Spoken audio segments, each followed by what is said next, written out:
I dress up as Shaggy for kids' parties. Scooby Doo is really starting to freak me out. About a month ago I got a job dressing up as Shaggy for kids' parties.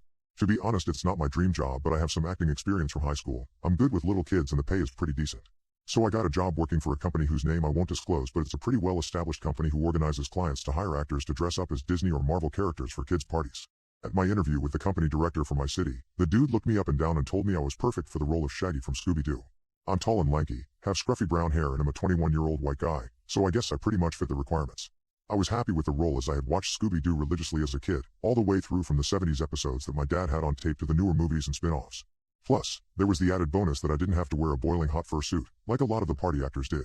A friend of mine who had referred me to the company used to have to dress up as one of the chipmunks, and my god was that costume heavy and awful.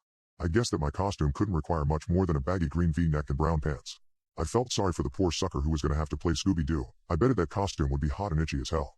The party company messaged me a couple of weeks into January to tell me that they had got me a party on Saturday the 18th, a 6th birthday party. Sweet, I needed the money. They also gave me the number of the guy playing Scooby, I guess so that we would have met and could iron out our routine before the party. So I messaged the guy, Jared, and he seemed pretty decent, a couple of years younger than me maybe? But he seemed alright, and even offered to pick me up and take me to the party as he lived locally, and it would save us taking 2 cars on the Saturday morning of that first party. I practiced my Shaggy voice in the mirror. There was a script for a sketch that me and Scooby would act out at the beginning of the party, which I learned. There were also some prompts for responses to typical questions so that we could interact with the kids in character. With my costume on, I actually looked a heck of a lot like a live-action Shaggy. Jared's car pulled up front a little early. It was a good thing I was ready because it was a good 15 minutes before we agreed, but I knew it was Jared because he was in the driver's seat wearing a Scooby Doo fur suit, complete with SD on the collar and hood fully up. Yep, he was in the driver's seat with the full costume on. I headed over to the car grinning, thinking that he had the hood part of the suit on as a joke, because surely this dude was not going to drive around with his full face covered by some furry costume. He rolled the window down and gestured with one paw for me to get in the car. I got in the passenger seat, still expecting this dude to pull down the hood and laugh, but he didn't. I looked at him more closely when I sat down. I couldn't see a single part of him that was not covered by a brown furry costume. "Hey, you must be Jared?" I asked him. "Hello, Raggy," he replied in a very good impression of Scooby Doo's voice. "That's a really good man." I laughed. He just stared at me through the nets that were Scooby's eyes. My smile faltered as I tried to make out Jared's eyes through the suit, but I couldn't. He continued to sit there and stare at me, one hand on the wheel, lifeless, unblinking eyes staring into mine. I let another 20 seconds pass before asking, "Are we going then?" Scooby's head snapped forwards and in a fluid motion, and without saying anything, he hit the gas and started driving. We drove for 10 minutes in silence. I kept furtively watching Jared out of the corner of my eye. How the hell was this guy able to see through that thick net over his eyes? I hope to God we didn't pass a police car, because although there's probably not a law against driving in a Scooby Doo costume, this guy was driving like a maniac. He was swerving around like crazy, so much that in our 10-minute journey to the kids' party, 3 cars beeped at him. I felt like suggesting that he take off the hood of the costume because it was clearly obstructing his vision, but I sat tight, realizing that we were about to pull onto the right street. "Do you know where the house is?" I asked him as we pulled into the street where I knew the kids' house was. "Over here, Raggy," said Jared in another insanely accurate impression of Scooby, gesturing one paw towards the house. I forced a laugh. "Seriously, Jared, have you practiced the script?"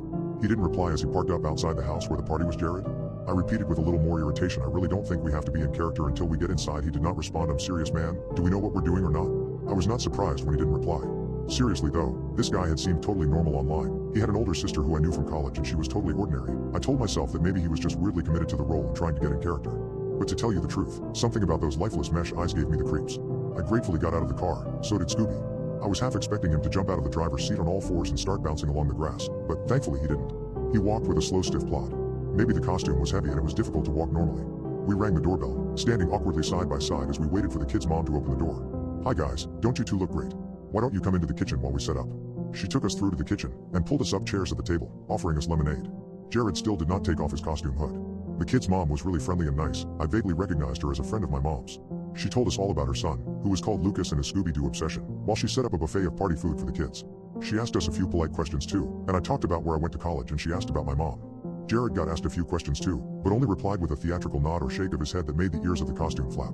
I could tell that the child's mother was kind of taken aback when she asked Jared where he went to school, and he stared blankly at her through those dark mesh eyes and didn't reply. Before the Shaggy and Scooby bit, a magician was performing.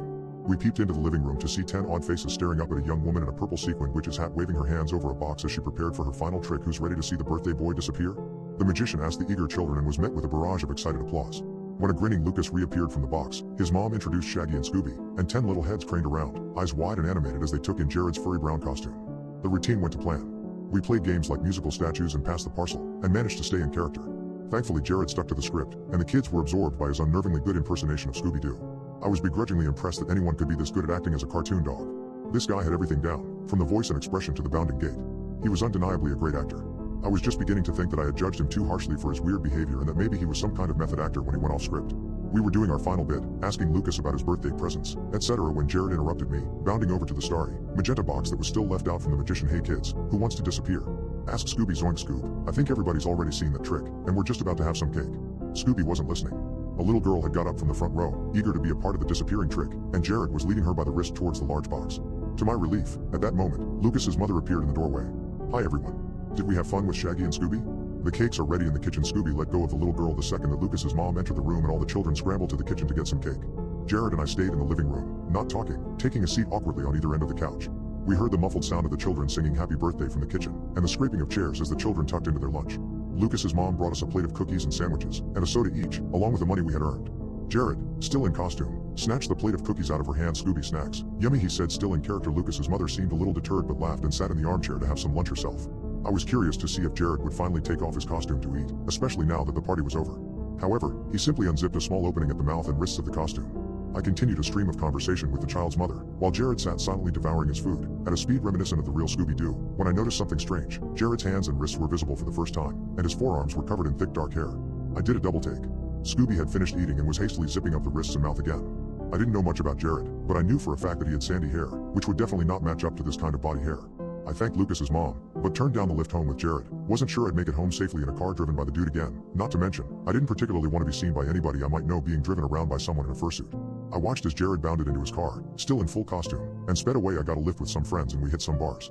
I actually entertained them with the story of my encounter with real-life Scooby that's actually creepy as said my friend Emma as I got to the part of the story about the magician's stuff and Jared had gone off script. How? It's just a high schooler in a costume, babe, laughed Emma's boyfriend Zach. No, seriously, she insisted. I mean, who knows who or what was under that fursuit? Any weirdo could throw on a Scooby costume and viola free entry to a kid's house. You need to stop watching so much true crime, Em said. Zach, no, I see your point. I laughed between sips of my beer. Looking at those mesh eyes was creeping me out. There was no shot I was letting that dude drive me home. It was just odd, you know, how he never left character. I hope I'm not put down to work with that dude again the next morning. My mom called me that night to tell me that she had spoken to Lucas's mother and that she was singing my praises about our performance. Lucas and the other children had a great time. It's a good thing they could find another Scooby actor to step in at such short notice, isn't it? My mom said, what? Oh, didn't you know? The party company contacted Lucas's mom to tell her that Jared Littman had resigned last minute, but that they had found a replacement. Did the new Scooby actor not tell you he was standing in? The conversation continued, but I wasn't really listening. So the Scooby Doo actor hadn't corrected me when I called him Jared all day? Later that evening, I tried to get some work done, but couldn't concentrate, feeling strangely unsettled by something that I couldn't place. I decided to call it a day, switching on the TV, ready to watch a movie and maybe grab something to eat before sleeping. Just as I was switching over to Netflix, something caught my attention on the district news channel. The article had already begun, but I watched the story twice, horror dawning as the newsreader announced that the savagely dismembered body of a local teenager, 18-year-old Jared Littman, has been found in the shallows of a lake just outside of our city. The young man's body was found early this morning by local police. Authorities have ruled this a homicide and will proceed with the investigation accordingly. The victim's mobile phone, black Honda Civic and other personal possessions known to have been on his person at the time of death are missing and yet to be found. Due to the brutal nature of the young man's death, the public are warned to take precautions when walking alone and potentially avoid secluded areas, as the horrifying nature of the crime is so graphic and disturbing that local police are unable to divulge some details to the public as of now. The reporter continued, but I wasn't listening. I switched off the TV and sat motionless for a long time. So if the timeline was right, Jared had been killed the morning before the Scooby Doo party. But that surely couldn't be right. He'd texted me when he was outside my house. Hell, he had picked me up in that black Honda. So who the f was Scooby Doo and why did he have Jared's things? My blood ran cold when I remembered that Scooby had collected me from my house and therefore knew where I lived. I was suddenly very glad I hadn't accepted a lift home with Scooby that night. I've quit my job at the party company, of course, and spent the last few hours on a video call with my friends discussing everything that's happened and commiserating about the fate of poor Jared, who would soon be finishing high school. I've also been in contact with the police, telling them everything I could about the Scooby actor, his bizarre behavior and how he had been driving Jared's car. I couldn't stop thinking about Jared or shake the unsettling feeling that whoever was wearing that f***ing costume played some part in what happened. It was past 2 in the morning when I finally shut off FaceTime and my laptop, making sure to have double-checked the locks on my front and back doors before heading to my bedroom. I had reached the top of the stairs before realizing that I'd locked my dog, Bruce, my big and friendly black lab, outside in the yard. I heard him scratching frantically to come inside. I'm coming, bud, I yelled down the stairs before tiredly turning around and plodding back down to let him in, glancing into the dark kitchen to check his bowl was full. I used my phone flashlight to navigate the hallway, quickening my steps as the scratching got louder. Bruce, I'm coming, mate, I said as I approached the back door. Suppressing a yawn, my phone screen lit up at that moment and I paused to read the message and I stopped in my tracks, blood running cold. Zoinks, I had so much fun at the party. Don't leave your old buddy waiting out here in the cold. Open the door, Raggy.